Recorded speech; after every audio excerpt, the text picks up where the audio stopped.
विद्यार्थियों, आज यूरोपीय चित्रकला में पुनरुत्थान चरम पुनरुत्थान की कला के बारे में अपन चर्चा करने जा रहे हैं। और उनमें प्रमुख चित्रकार कौन कौन थे जिन्होंने चरम पुनरुत्थान काल की कला को चरम सीमा पर पहुंचाया और अपना कला का इतिहास भी, व्यक्तिगत इतिहास भी बनाया और विश्व में अपना नाम रोशन किया।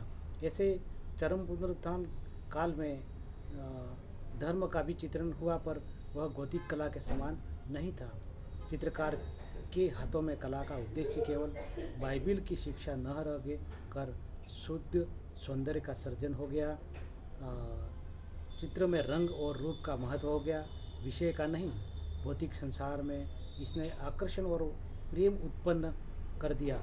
और जब चर्चों में चित्रकारों को दीवारें सजाने का कार्य सौंपा गया तो उन्होंने कला के इस नए रूप का ही आश्रय लिया। इस प्रकार एक और जहाँ नई कला पर भी धर्म की मोहर लगाई गई, वहीं दूसरी ओर उसने धार्मिक बंधनों से स्वयं को सर्वथा मुक्त कर लिया। पुनरुत्थान काल की कला की विवरणात्मकता को त्याग देने से ही चरम पुनरुत्थान शैली का विकास हुआ। और इस शैली के विकास में प्रमुख 3 कलाकारों का महत्वपूर्ण योगदान रहा है। पहला है लियोनार्डो दा विंची, दूसरा है माइकल एंजेलो और तीसरा है रैफेल। इनमें प्रथम चित्रकार जो टॉप मोस्ट और विश्व प्रसिद्ध चित्रकार लियोनार्डो दा विंची है। इसके बारे में मैं बता रहा हूँ कि 1452 ईस्वी पूर्व से 1519 ईस्वी तक चरम पुनरुत्थान के 3 फ्लोरेंस वासी कलाकारों में से ये प्रमुख कलाकार थे। इनमें लियोनार्डो केवल कलाकार ही नहीं वरन संपूर्ण विश्व की एक महान विभूति बन गया था। उसकी बौद्धिक क्षमता इतनी अधिक थी कि उसने शरीर शास्त्र, अंतरिक्ष विद्या तथा अन्य अनेक क्षेत्रों में उन सारी संभावनाओं की कल्पना कर ली थी जिनका आगे चलकर सफल अनुसंधान किया गया, जिसका इतिहास आज हम विश्व पटल पर देख रहे हैं। उसकी रुचियों और कार्यक्षेत्र की विविधता का अनुमान इसी से लगाया जा सकता है कि उसने जिन अनेक कार्यों को आरंभ किया उनमें से बहुत कम को पूर्ण कर पाया। शरीर में रक्त के परिभ्रमण की खोज इसी कलाकार ने की थी। युद्ध के क्षेत्र में सशस्त्र गाड़ी का आविष्कार भी इन्हीं की कल्पना थी, किंतु इनमें से वह किसी भी खोज को पूर्ण नहीं कर पाया। विंची ने हजारों रेखा चित्र बनाए, अनेक चित्र रंगे किंतु थोड़े से चित्रों को ही पूर्ण कर पाए। उनकी कृतियों में अदृश्य के दर्शन की लालसा दृष्टिगोचर होती है। यद्यपि धार्मिक चित्र बनाए बहुत सारे, पर वह स्वयं धार्मिक न था। उसे प्राचीन यूनानी मूर्तियों की श्रेष्ठता का विचार करने की भी चिंता न थी और उसके लिए प्रकृति की जुटन थी। उसे भौतिक जीवन से विशेष प्रेम था और वैज्ञानिक विश्लेषण के पश्चात ही वस्तुओं की सुंदरता का चित्रण करता था। यद्यपि उसने तेल चित्रण बहुत किया, यद्यपि टेक्निक की दृष्टि से वह अपने युग में आगे नहीं बढ़ सका। बहुत कम काम करने पर भी मिलन और फ्लोरेंस के अनेक सैकड़ों कलाकारों ने उसका अनुसरण भी किया और बहुत तारीफ करते हुए इस चित्रकार की हौसला को भी बढ़ाया था, सामाजिक आधार को भी बढ़ाया था।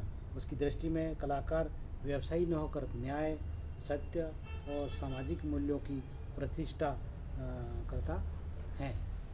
लियोनार्डो फ्लोरेंस के एक वकील के अवैध पुत्र था। उसका जन्म इटली के विंची शहर में हुआ था। आरंभ से ही उसने वेरेचियो से कला की शिक्षा ग्रहण की थी। वेरेचियो एक प्रसिद्ध मूर्तिशिल्प डोनातेल्लो का शिष्य था। कहा जाता है कि जब लियोनार्डो ने उनके साथ बपतिस्मा के एक चित्र में भाई और का देवदूत चित्रित किया तो वेरेचियो ने मंत्रमुग्ध होकर आश्चर्यचकित होकर अपना चित्रांकन करना ही छोड़ दिया। 1476 तक वह वेरेचियो के साथ रहा। इससे पूर्व 1472 में ही वह चित्रकारों के संघ का सदस्य बन चुका था और 1473 में एक दृश्य चित्र बना चुका था। इस दृश्य चित्र से पृथ्वी की रचना में उसकी रुचि का पता चलता है। चित्रों की सिकुड़नों में, वस्त्रों की सिकुड़नों में नवीन ढंग से प्रस्तुत करने के संबंध में भी उसने अनेक प्रयोग किए, जिसको देखकर भी चित्रकारों ने आश्चर्य किया था। म्यूनिख के मैडोना चित्र में उसने तेल चित्रण तकनीक संबंधी नवीन प्रयोग किए थे। उसकी भी बुरी बुरी प्रशंसा की थी कई चित्रकारों ने। इसमें दानेदार धरातल के पात्र पर ठोस ओस की बूंदें अंकित हैं, जिन्होंने उसके समकालीन कलाकारों को आश्चर्य में डाल दिया था। 1474 में उसने एक व्यक्ति चित्र अंकित किया जिसमें हाथ भी दर्शाए गए हैं।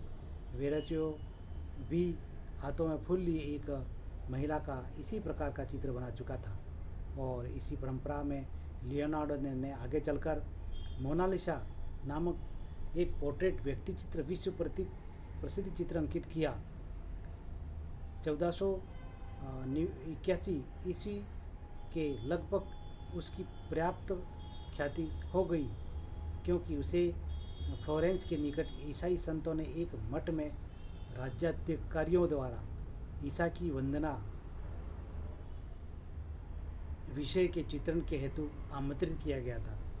इससे पता लगता है कि इस चित्रकार ने तब तक अपनी ख्याति अर्जित प्राप्त कर ली थी। इस चित्र में वे सभी विशेषताएं मिलती हैं जो 15वीं शती के अंत में कला का लक्ष्य बन चुकी थी। चित्र का संयोजन पिरामिड के समान ठोस है, उसमें गहराई भी है और गतिशीलता भी है। यह चित्र पूर्ण नहीं हो पाया, पर्याप्त नहीं हो पाया, यद्यपि इससे संबंधित अनेक स्केच उसने बनाए। 1483 में वह मिलान पहुंचा।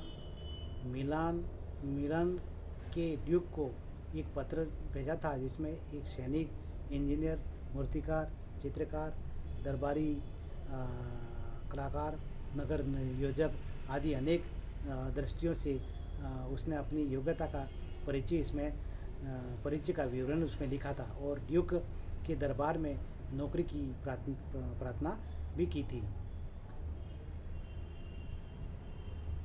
कुछ समय पश्चात मिलान पहुंचकर उसने श्वेत रोम युक्त कोट वाली महिला का चित्र अंकित किया। इस चित्र में अंकित युवती निश्चय ही ड्यूक की पत्नी है, शेलखंड की कुमारी, वर्जिन ऑफ द रॉक्स शीर्षक से उसने दो चित्र अंकित किए। उनके संबंध में यह धारणा भी रही थी कि ये चित्र एक साथ आरंभ किए थे, लेकिन ऐसा नहीं था। दोनों चित्रों का समय आगे पीछे था।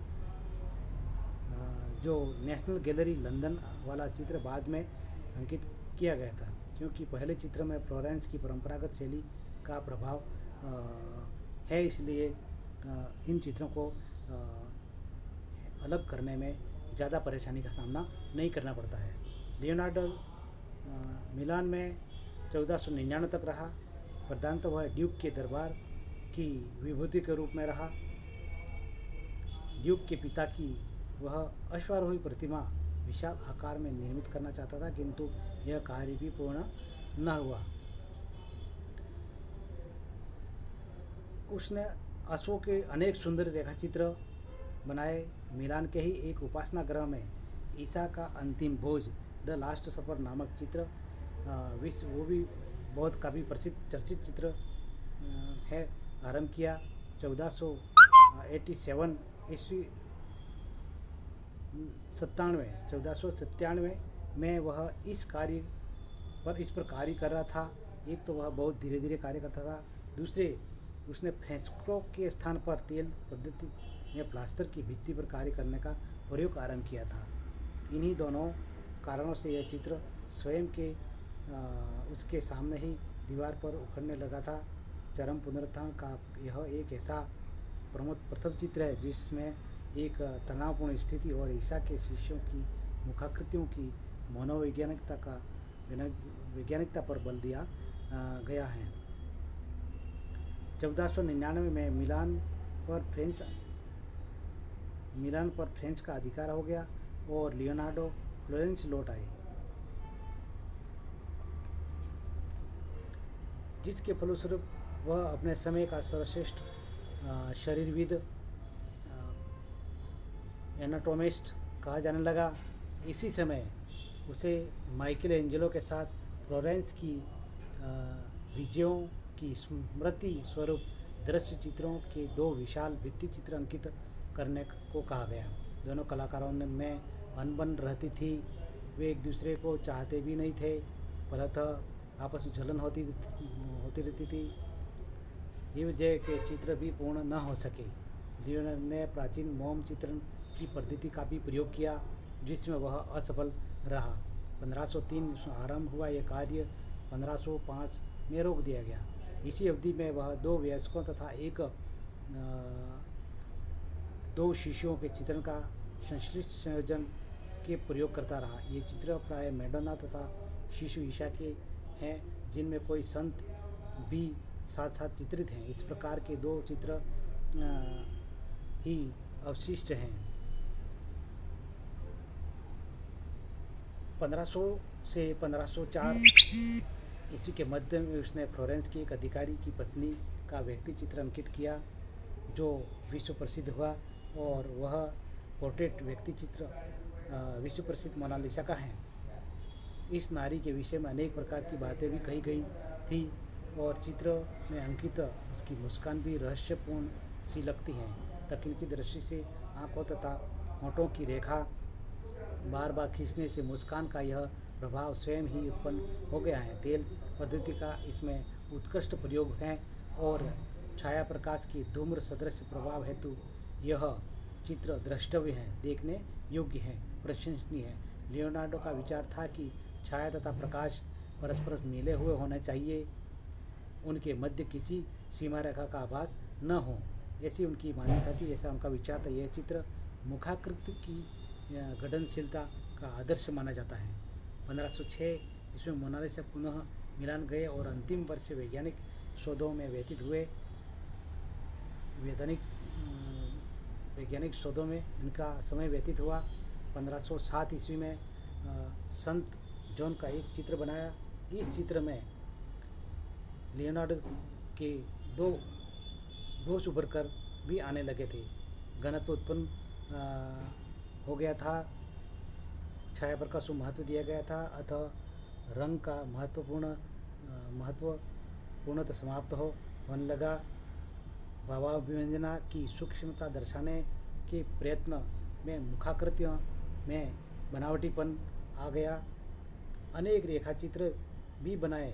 बाद में उनका संग्रह करके प्रवृत्ति कलाविदों ने एक पुस्तक भी प्रकाशित की थी। इस प्रकार लियोनार्डो दा विंची ने संसार भर में अपना एक कला इतिहास बना दिया, जिसको हम आज भी पढ़ने को आतुर रहते हैं और पढ़ाते भी हैं विद्यार्थियों।